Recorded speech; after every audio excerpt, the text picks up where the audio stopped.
మూడు రాజధానులు అనేది ఆ రోజుకు తమ విధానం అని, రాజధానిపై ఇప్పుడు తమ విధానం ఏమిటనేది చర్చించి చెప్తామని శాసనమండలి విపక్ష నేత బొత్స సత్యనారాయణ అన్నారు.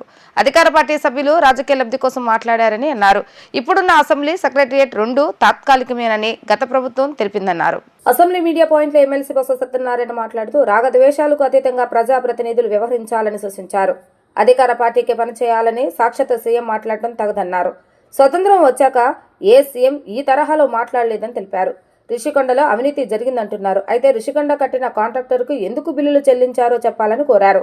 రిషికొండలో అవినీతి అక్రమాలు జరిగాయనుకుంటే విచారణ జరపాలని అన్నారు. ప్రజలకు బాధ్యతగా ఉండవలసిన ప్రభుత్వం రాజకీయ లబ్ధి కోసం ప్రయత్నం చేస్తుందని ఆరోపించారు. ఓ శాంతితో కూడుకున్న హౌస్ కాబట్టి ఆ సభలో వచ్చి రాజకీయాలు ఎవరికైనా రాజకీయ నాయకులు కాదనలేదు, కానీ దానికి ఎక్కువ ప్రాధాన్యత కంటే వాస్తవతకి, ప్రభుత్వం చూపెడుతున్న లెక్కలకి, అందులో ఉన్న నిజాయితీని వాటిని వేలెత్తి చూపెట్టి వాటికి మా సజెషన్లు ఏమి ఇవ్వాలో ఆ కార్యక్రమాన్ని మా సభ్యులు, గౌరవ సభ్యులు అందరూ కూడా దాన్ని ఇదిగా పాటించాం. దురదృష్టవశాత్తు ఇవాళ అధికార పార్టీకి సంబంధించిన సభ్యులు మాట్లాడినప్పుడు వాటికి సంబంధం లేకుండా, వాటికి ఎవరికి సంబంధం లేకుండా రాజకీయ కోణంలో రాజకీయ లబ్ధి కోసం వారు మాట్లాడిన సందర్భాన్ని కూడా చూశారు. ఎప్పుడో మేము అన్ని మాటల్ని, ఆ రోజు జరిగిన మా వాస్తవాల్ని అవి మాట్లాడాం. ఎస్, మేము దానికి కట్టుబడి ఉన్నామని కూడా చెప్పాం.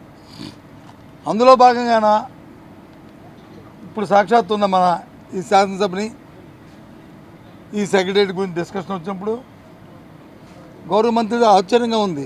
ఇది తాత్కాలికమని చెప్తే కాదు, ఎవరు చెప్పారు తాత్కాలికమని బుకాయించడానికి ప్రయత్నం చేస్తున్నారు. తాత్కాలికం కాదంట, కానీ నిన్నగాక మొన్న వచ్చి వాటికి మళ్ళీ టెండర్లు పెట్టడం అనేది అది ఎంతవరకు వాస్తవం ఆలోచించేయండి.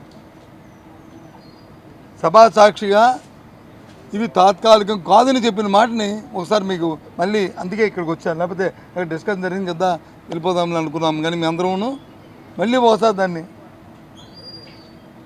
వారికి క్లారిటీ లేదు, శాంటిటీ లేదు, ఏదో ఒకటి మాట్లాడి బుల్డో చేసుకుని వెళ్ళిపోవాలి అనే ఆలోచన తప్ప మనము జవాబుదారితనం ఈ రాష్ట్ర ప్రజానికి మా ఆన్సరబుల్ వాళ్ళకి వాస్తవాలను చెప్పవలసిన బాధ్యత మనకు ఉన్నది అని చెప్పాలి.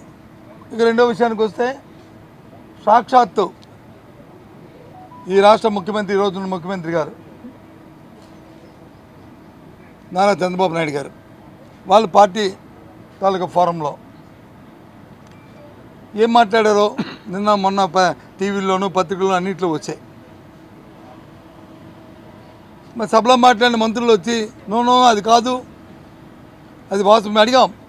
రాజ్యాంగబద్ధమైన వ్యక్తులు రాజ్యాంగబద్ధానికి రాగద్వేషాలకు అతీతంగా ప్రజాస్వామ్యబద్ధంగా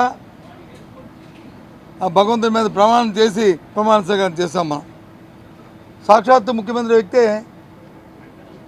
కాదు, ఒక అధికార పార్టీకే, తెలుగుదేశం పార్టీకే పని చేయాలి అని ఆయన నోటి మాట చెప్పిన దాన్ని ఏంటిది అడిగితే అది కాదు, ఆయన మాటలు కాదు, ఒక్కిరికించారు, టీవీలో వచ్చినవన్నీ కూడా, సోషల్ మీడియా వచ్చినవి కూడా అసత్యాలు అని చెప్పారు. అయితే దాన్ని రికార్డెడ్గా చెప్పండి, లేదు మీ పార్టీ తరఫున వివరణ ఇవ్వండి, మీ పార్టీ తరఫున వివరణ ఇవ్వండి, లేదా ముఖ్యమంత్రి గారి కార్యాలయాన్ని స్పందించమనండి అని అడిగాం. దానికి సమాధానం లేదు.